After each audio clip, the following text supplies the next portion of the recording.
90-92 साल की आयु में सिन्हा साहब जैसे दिखते थे वैसे ही वो 1968 में भी दिखते थे। तो जैसा कि आपको ज्ञात ही है कि हम लगातार सबसे मिलकर डॉक्टर हिम्मत सिंह सिन्हा गुरुदेव जी के विषय में स्मृतियां इकट्ठा करने की कोशिश कर रहे हैं, और आज इस कड़ी के अंतर्गत हम डॉक्टर लालचंद गुप्त मंगल जी के यहाँ पर हैं।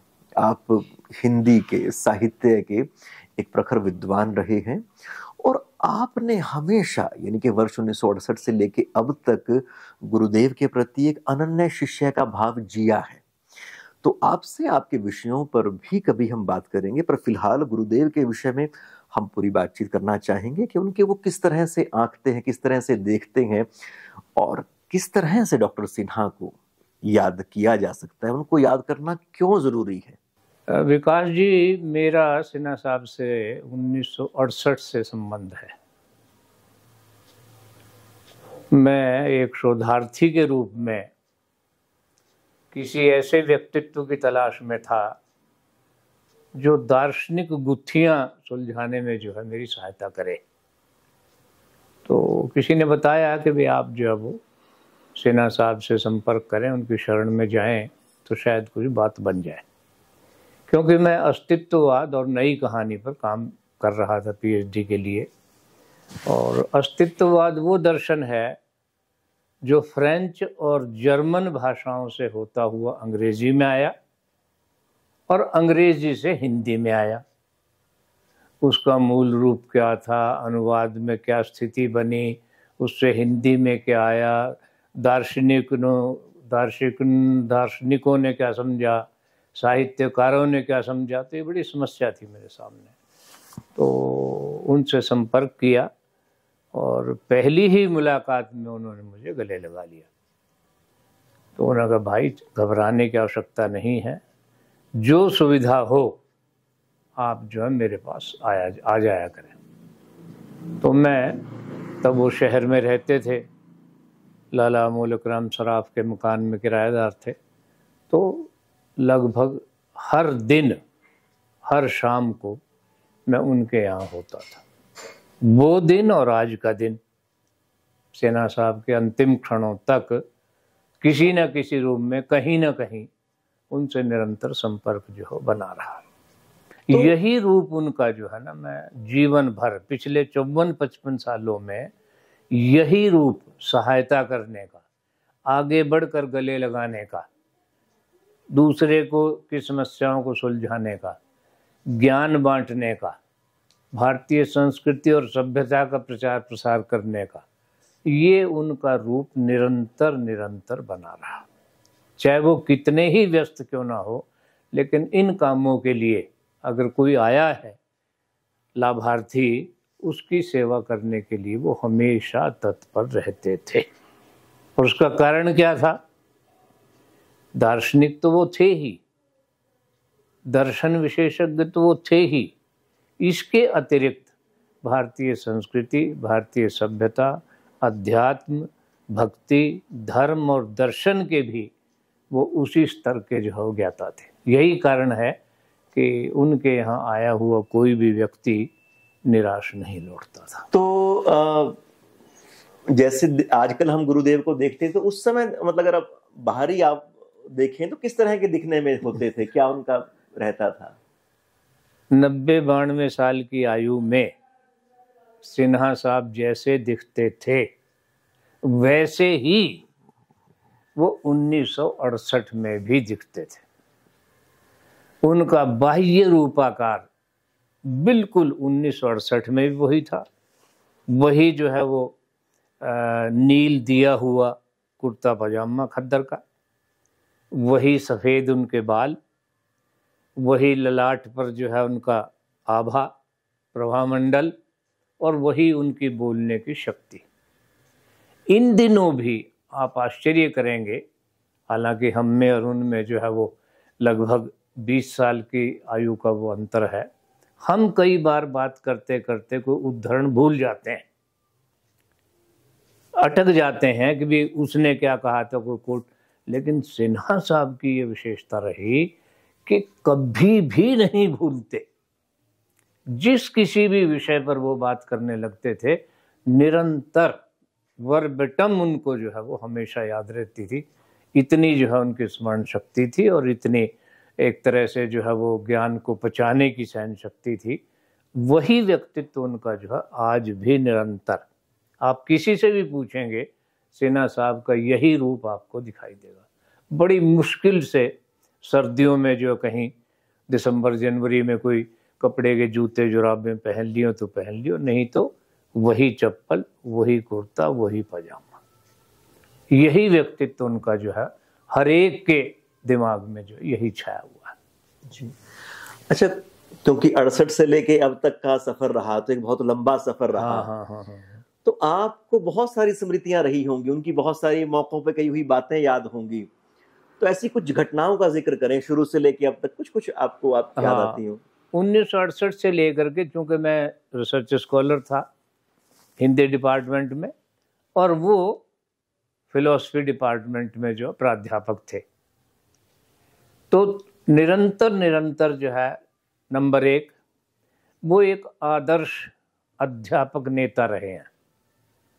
अध्यापक के साथ अगर कोई जोर जबरदस्ती हो रही है और उन्हें लगता है कि प्रशासन जो है उनके साथ अन्याय कर रहा है और कोई साथ दे या न दे, सिन्हा साहब जो है वो निस्वार्थ भाव से और किसी भी सीमा तक जाकर, भले ही अनशन पर बैठना हो, भले ही प्रशासन से मिलना हो, भले ही चंडीगढ़ जाकर के अधिकारियों से मिलना हो, अन्याय के विरुद्ध अध्यापक की गरिमा के पक्ष में सिन्हा साहब जो हमेशा खड़े रहते थे। एक बात तो जो है वो आप ये जो है वो नोट करें।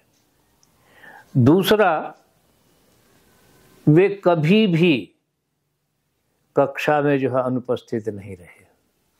विद्यार्थियों से निरंतर संपर्क, कक्षा में नियमित रूप से जो है वो रहना और शिक्षा के अतिरिक्त भी, प्राध्यापन के अतिरिक्त भी अगर विद्यार्थियों की कोई और सहायता करने की आवश्यकता पड़ती है तो सिन्हा साहब अपनी जेब से पैसे देकर के भी जो है वो विद्यार्थियों की जो हमेशा सहायता करते देखे गए हैं।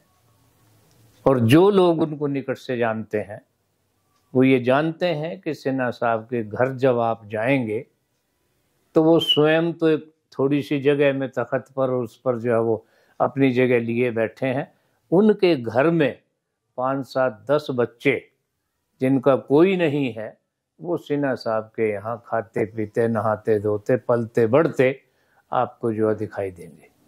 तो ऐसे वट वृक्ष जिनकी छाया में जो है वो बहुत सारे लोग पले हैं, ये सिन्हा साहब की एक बहुत बड़ी विशेषता रही है। एक और बात आपको याद दिलाऊं, अच्छा खासा हिंदी विभाग था कुरुक्षेत्र विश्वविद्यालय में।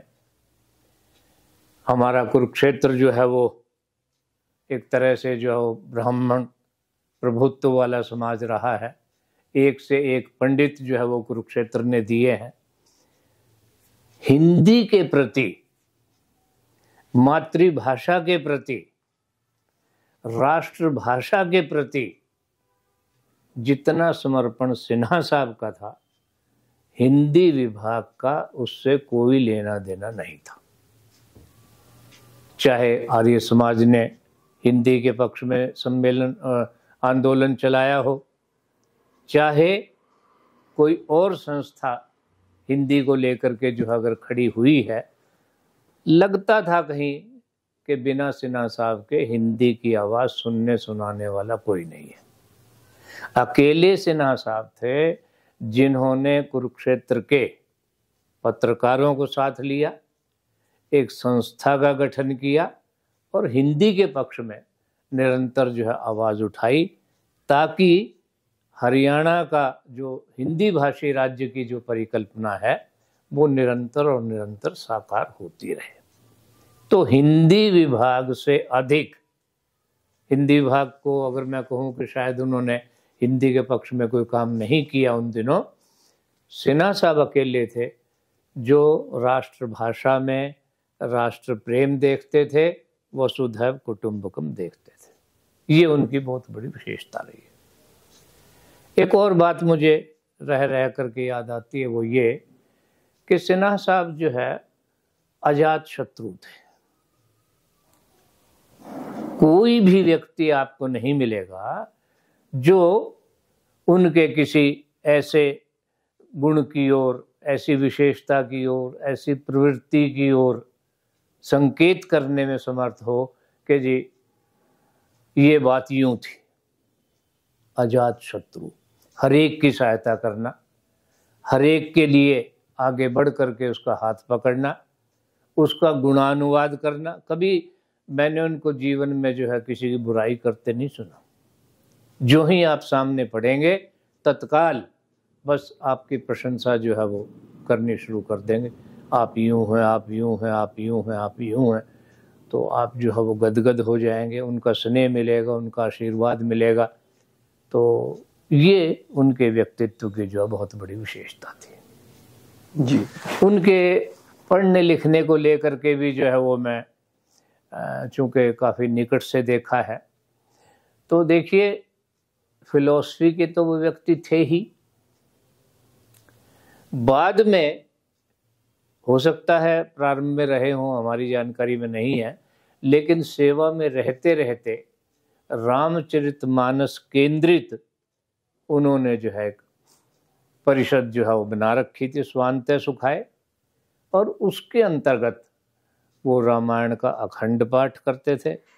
सुंदरकांड का पाठ तो जो पिछले दिनों तक वो करते रहे हैं। और उसमें मज़े की बात ये है कि किसी तरह की कोई डिमांड नहीं।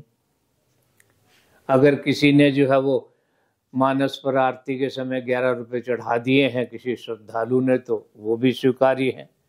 अगर किसी ने 1100 चढ़ा दिए हैं तो वो भी स्वीकार्य है। कारण अपने लिए तो उन्होंने कुछ खर्च करना था ही नहीं। जो परिवार उनका जो पल रहा है, जो अनाथ बच्चे या दूसरे बच्चे जो बेसहारा बच्चे जो पल रहे हैं, या किसी संस्था के लिए जो उन्होंने देना है, उन्होंने साथ के साथ जो है उसको बांट देना। क्योंकि उनके पास तो 2 जोड़ी कपड़े थे, एक धो लिए और एक पहन लिए, और साहित्य सेवा और दर्शन की सेवा और समाज की सेवा और शिक्षा के क्षेत्र में निरंतर जो है वो आगे बढ़ने की प्रवृत्ति। तो ये बहुत बड़ी बात थी उनके व्यक्तित्व में। और आजीवन ये व्रत जो है उन्होंने नहीं छोड़ा राम कथा के माध्यम से। केवल ऐसा नहीं है कि प्रोफेशनल की तरह से जो राम कथा करते थे, वो राम कथा करते थे संस्कार देने के लिए। वो राम कथा करते थे हमारे दुर्गुणों पर चोट करने के लिए। वो राम कथा करते थे समाज को संस्कारशील करने के लिए। वो राम कथा करते थे हमें अपने अतीत से जो है वो जोड़ने के लिए। राम कथा करते थे भारतवर्ष के वैभव को अंतर्राष्ट्रीय स्तर पर जो है वो स्पष्ट करने के लिए। जो बीच बीच में घर में, परिवार में, सभ्यता में, संस्कृति में, संस्कारों में, जीने में, मरने में राम कथा कहाँ सहायक है, हमारे विचार कहाँ सहायक हैं, हमें जो है वो पर्यावरण संरक्षण के लिए क्या करना चाहिए, इन सारे मुद्दों पर वो अपने सुंदरकांड के पाठ में या रामचरितमानस के पाठ में जो है वो निरंतर बताया करते थे, समझाया करते थे। उसके लिए चाहे जो है वो हंसी करनी पड़े, मजाक करना पड़े, कोई कथा सुनानी पड़े, कोई प्रकरण सुनाना पड़े, उसके माध्यम से वो समाज को संस्कारित करने का काम जो है निरंतर करते रहे। फिर भारतीय संस्कृति हो, अध्यात्म हो, फिलॉसफी तो एक है ही, सगुण निर्गुण की बात हो, ठीक है जी, सभ्यता और असभ्यता की बात हो, पूर्व और पश्चिम की बात हो, कहीं तुलनात्मक स्थिति हो, मैंने ऐसा आशु वक्ता अपने जीवन में नहीं देखा। बस आप उंगली लगा दीजिए और सिन्हा साहब बोलना शुरू। राष्ट्रभाषा हिंदी पर बोल रहे हैं तो वहाँ कोई धारा प्रवाह चल रहा है काम जो है। इधर भगवत गीता की बात हो रही है तो भगवत गीता में से जो है वो सोधरण अपनी बातें जो है स्पष्ट कर रहे हैं। किसी और महाभारत के ग्रंथ को लेकर के, किसी पुराण को लेकर के, किसी वेद को लेकर के, उपनिषद को लेकर के, निरंतर निरंतर। और ये तभी वही व्यक्ति कर सकता है जिसने जो है वो अपार अगाध ज्ञान जो है अर्जित कर रखा हो। और सिन्हा साहब की जो है ये एक विशेषता थी, उनके जाने से सचमुच जो अपूरणीय क्षति हुई है, मुझे नहीं लगता कि निकट भविष्य में जो है, वैसे तो पृथ्वी कभी वीरों से खाली नहीं होती, लेकिन तब भी मुझे नहीं लगता कि अपने आसपास के क्षेत्र में, अपने कुरुक्षेत्र में, अपने हरियाणा में इस तरह का जीवंत व्यक्तित्व जो है वो, इसीलिए आपको ध्यान होगा मैंने संकेत किया था एक बार जो है कि संभवतः आने वाली पीढ़ी जो मोबाइल पीढ़ी है, संभवतः वो यकीन नहीं करेगी कि इस तरह का एक व्यक्तित्व जो है, इस तरह कोई हस्ती अपने कुरुक्षेत्र में, अपनी धरती पर, अपनी धर्म धरती पर जो है यहाँ जो विचरण करती थी। एक और बात सिन्हा की वो ये कि सबका साथ सबका विकास की जो भावना है वो वहाँ निहित थी जहाँ कोई जातिवाद नहीं था। जाति विशेष के व्यक्ति को ही गले लगाना है या तथाकथित उच्च कुल के किसी व्यक्ति को या उच्च वर्ण या उच्च वर्ग के व्यक्ति को गले लगाना है, ऐसा भी नहीं है। जो कोई भी व्यक्ति जो है नीडी है, जिसे भी सिन्हा साहब की जरूरत है, उसके लिए सिन्हा साहब जो हमेशा रहे, तैयार रहे। यही कारण है कि आज उनका जो है वो मान सम्मान है और वो हमेशा जो है वो स्मरण करने योग्य जो है वो रहेंगे। और जितने भी व्यक्तियों से आप मिलेंगे, कहीं ना कहीं किसी न किसी से उनकी यादें जो है वो जुड़ी हुई आपको दिखाई देंगी। कि वो जिस प्रकार प्रकृति प्रांगण में हर फूल को खिलने का अधिकार है, ऐसा नहीं है कि इस बगीचे में लाल गुलाब ही खिलेगा, दूसरे फूलों को भी उतनी ही सुविधा है, उतनी ही स्वतंत्रता है। वो केवल तर्क के सहारे, अपने ज्ञान के सहारे, भारतीय मूल्यों के सहारे, भारतीय जीवन पद्धति के सहारे उन्होंने हमेशा वाम पथ का जो है वो, वाम पंथ का डट कर के जो है वो विरोध किया है, लेकिन किसी से दुश्मनी जो है उन्होंने नहीं पाली। अगर आवश्यकता पड़े तो डॉक्टर जे.एस. यादव का नाम जो है मैं लेना चाहूँगा। Doctor JS. यादव जो है विशुद्ध दृष्टिकोण से जो वामपंथी थे, उन्होंने हरियाणा में पहली बार प्रगतिशील लेखक संघ की स्थापना की। उसी विचारधारा को लेकर के वो आगे बढ़े। रूस इत्यादि देशों की उन दिनों की यात्राएं भी उनकी जो है वो स्मरणीय है, सब लोग जानते हैं। आपको आश्चर्य होगा, वो सिन्हा साहब के निकटतम मित्रों में से एक रहे हैं। और जब एक आध बार जो है वो उन पर संकट के बादल आए, प्रशासन ने जो कुछ सख्त कदम उठाने की सोची, तो सिन्हा साहब सबसे पहले व्यक्ति थे कि विचार भिन्नता, मतभेद, मनभेद, इनमें अंतर है। एक व्यक्ति के नाते, एक बुद्धिजीवी के नाते अंततः उनकी भी सोच है, उनकी भी जीवन पद्धति है, उनको भी सोचने का अधिकार है, उनको भी अपनी बात कहने का अधिकार है, कोई स्वीकार करे या ना करे। लेकिन मुझे कोई ऐसा दृश्य याद नहीं आ रहा है कि जहां सिन्हा साहब जो है अपने प्रतिपक्षी के सामने जो है वो लड़ने की मुद्रा में जो है खड़े हुए हों। ठीक है, आपकी अपनी विचारधारा है, मेरी अपनी विचारधारा है। कई बार जे.एस. यादव साहब से तो जो मेरी भी जो है वो खुन्नस सी एक तरह से मतभेद जो हो जाता था, और हम अलग होते थे तब जब यादव साहब कहते थे भाई लालचंद राम राम।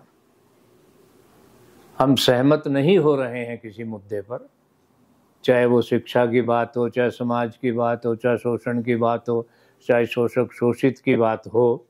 आपके विचार अलग हैं, मेरे विचार अलग हैं, हम यहाँ तक सहमत हैं। लेकिन मैं ये चाहता हूँ, अगर तुम नहीं मानते तो फिर राम राम, आप अपने विचार सुरक्षित रखिए, मैं अपने। यही परंपरा जो है। तो जिस तरह से आपने व्यक्तित्व के तौर पे सिन्हा जी को कहा और उनके ज्ञान के तौर पे कहा, तो एक तरह से मतलब आप ये एक तरह से समझा जा सकता है शायद कि उन दोनों में तुलना करनी मुश्किल है कि उनका व्यक्तित्व बड़ा है या उनका ज्ञान श्रेष्ठ है। हाँ। दोनों एक दूसरे के पूरक भी हैं। देखिए, व्यक्तित्व की जब हम बात करते हैं ना जी, तो व्यक्तित्व जो है अंतः और बाह्य दोनों होते हैं। सीधे सीधे किसी व्यक्ति के बारे में अगर हम कहें कि हाँ विकास जी के बारे में आप क्या जानते हैं, तो सीधे सीधे पहले जो है बाह्य रूपाकार की बात कि ऐसा ऐसा व्यक्ति अगर आपको कहीं दिखाई दे तो समझ लीजिए कि वो विकास जी है। लेकिन जब कोई जानकारी की बात है, जब कोई और पहचान की बात है, तब हम जो है उनसे वार्तालाप करते हैं, उनके कृतित्व के बारे में समझते हैं, उन्होंने समाज को क्या दिया है, उनकी सोच क्या रही है, उसके हिसाब से जो है वो, इसी को हम सभ्यता और संस्कृति कहते हैं। वो सिन्हा साहब जो है वो सभ्य भी थे और वो संस्कृतज्ञ भी थे। आंतरिक जो उनका ज्ञान है, जो उनकी विद्या बुद्धि है, वो उनकी संस्कृति की सूचक है, और जो उनकी बाह्य वेशभूषा है वो उनकी सभ्यता की सूचक है।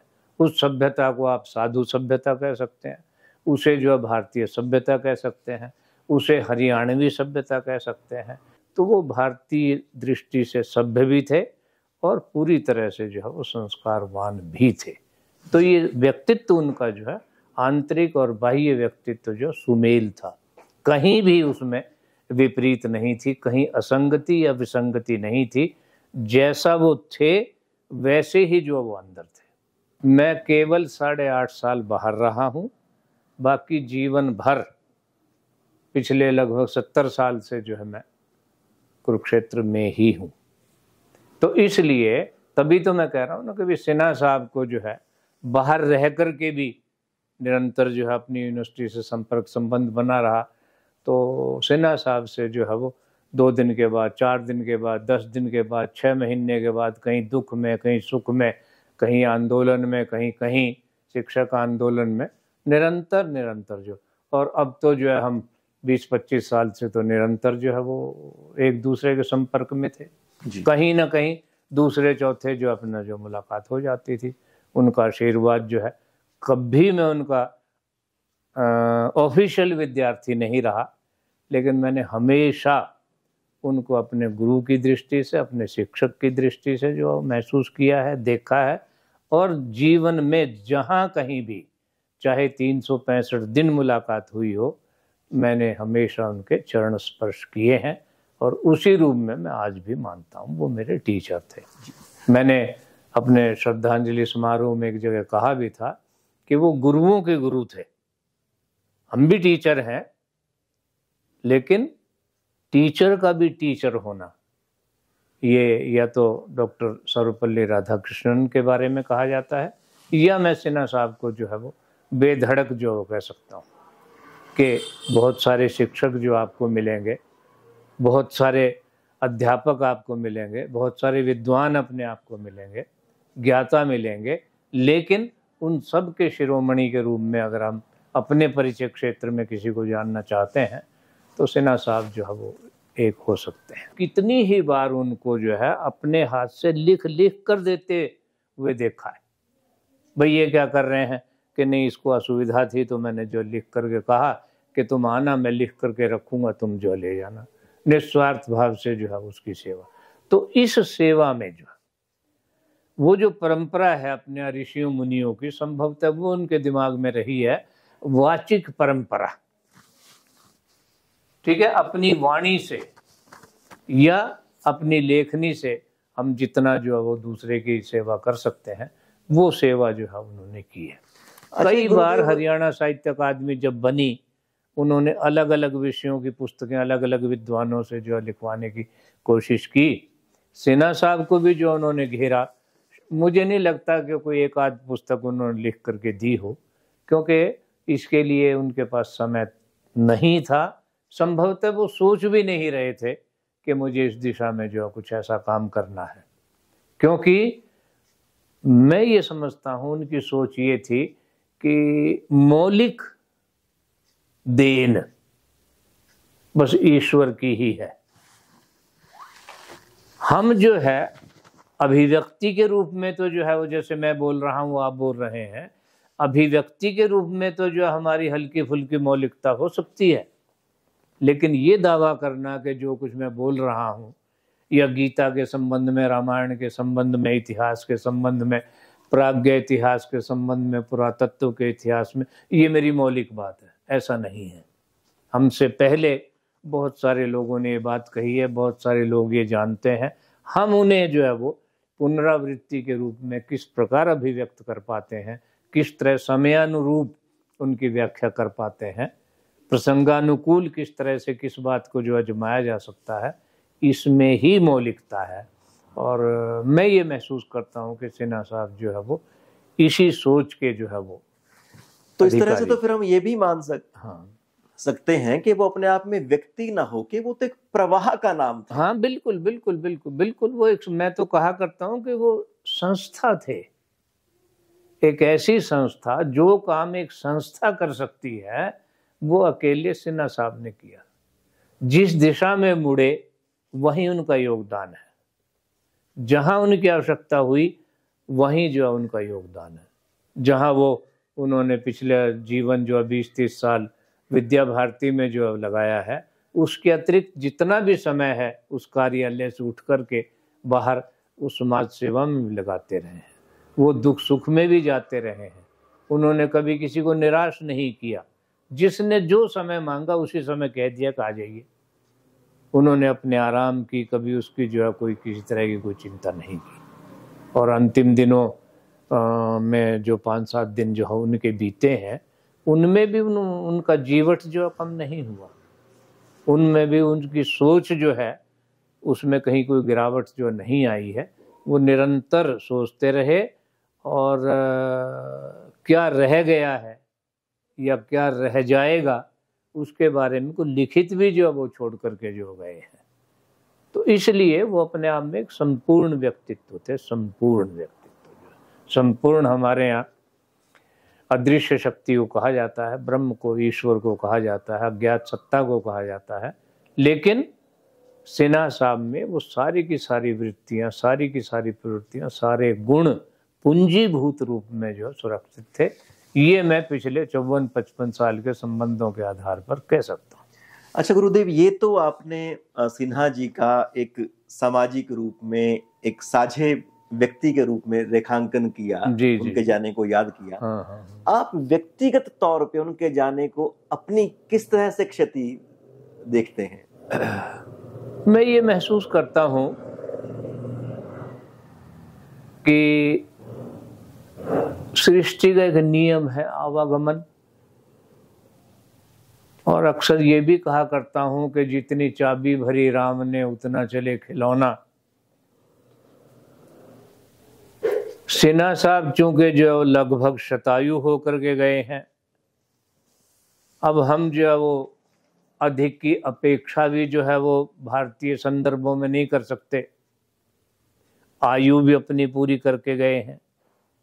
तब भी ये जानते हुए भी कि अंततः व्यक्ति को जाना ही है, ये जानते हुए भी जितने लोग सिन्हा साहब को जानते हैं महसूस करते रहेंगे कि सिन्हा साहब का जाना एक अपूरणीय क्षति है भारतीय समाज के लिए, हमारी संस्कृति के लिए, हमारी सभ्यता के लिए, हमारी ज्ञान साधना के लिए, हमारी साहित्य साधना के लिए, एक व्यक्ति होने के नाते, एक उदार व्यक्ति होने के नाते, एक अजात शत्रु होने के नाते। तो सिन्हा साहब को मैं हमेशा याद करता रहूँगा, हमेशा। जब भी कभी अवसर मिला है, जब भी किसी तरह का कोई संकट आया है, कहाँ जाएं? हम भी बालक ही हैं, हम भी विद्यार्थी ही हैं। आज भी कोशिश करते हैं कि 5-7 घंटे मेज कुर्सी पर जो बिताए जाएं, लेकिन साहित्य की, दर्शन की जो समस्याएं, मेरे पास एक ही व्यक्ति था हिम्मत सिंह सिन्हा। उनको फ़ोन किया, हाँ मंगला जी, मगा हाँ जी। मैंने कहा सर ऐसे ऐसे करके बात है कि ये है। 1 मिनट में जो है उन्होंने समस्या का समाधान। अगर मेरी कहीं आवश्यकता वो महसूस कर रहे हैं तो वो संदर्भ दिया करते थे कि इस काम के लिए आप मेरा नाम लेके मंगला जी से जो आप मिल लें। तो हमारा जो बहुत ही आपस में बड़ा निकट का, बहुत प्यार का जो है रिश्ता रहा है। उनका स्नेह जो है मुझे निरंतर जो मिलता रहा है। भले ही वो फिलॉसफी के डिपार्टमेंट में रहे हों, मैं हिंदी में रहा हूँ, लेकिन उससे जो हमारे संबंधों में जो कभी कोई अंतर नहीं आया। देखिए, सिन्हा साहब की स्मृति को चिरस्थायी बनाने का एक ही उद्देश्य है और होना चाहिए कि जिन मूल्यों के लिए वो जिए,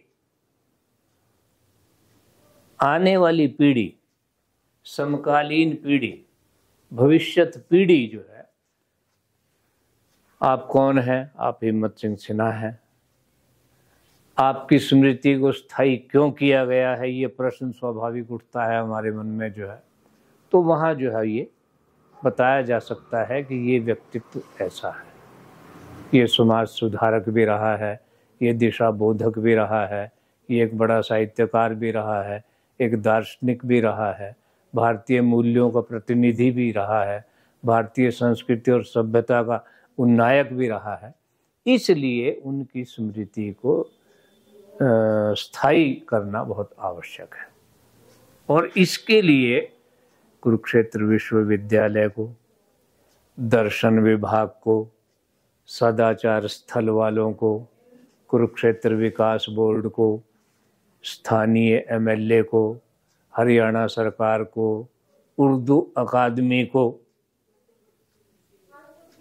इन्हें जो है उनकी स्मृति को स्थायी करने के लिए निश्चित रूप से कोई ना कोई कदम, इसमें किसी का कोई स्वार्थ नहीं है।